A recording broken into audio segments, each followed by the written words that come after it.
Pandango is a Philippine folk dance which has become popular in the rural areas of the Philippines. The word Pandango comes from the Spanish dance Fandango, a lively Spanish dance, which arrived in the Philippines during the Hispanic period.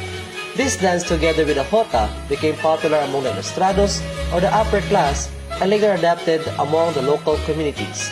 In the early 18th century, any dance that is considered jovial and lively was called Pandango. Pandango sa Ilaw, which translates as Dance of Lights, is a waltz-style, playful folk dance that showcases a unique fusion of local and Western indigenous dance forms. Originated in Lubang Island, Mindoro in the Philippines, it is usually performed during festivities and special occasions. It is also a popular dance in Portugal. Similar to the original Fandango folk dance, Pandango sa Ilaw requires excellent balance and incorporates clapping and lively steps danced in the 3/4 beat. The light refers to 3 oil lamps that the women dancers balance on the head and at the back of each hand. Candles in clear glasses have long replaced the oil lamps. The oil lamps is also called tinghoy. Pandango sa Ilaw is usually danced in couples, with both the women and men wearing traditional dresses.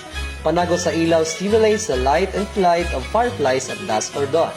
It depicts the courtship of a young man to a maiden that captured his interest.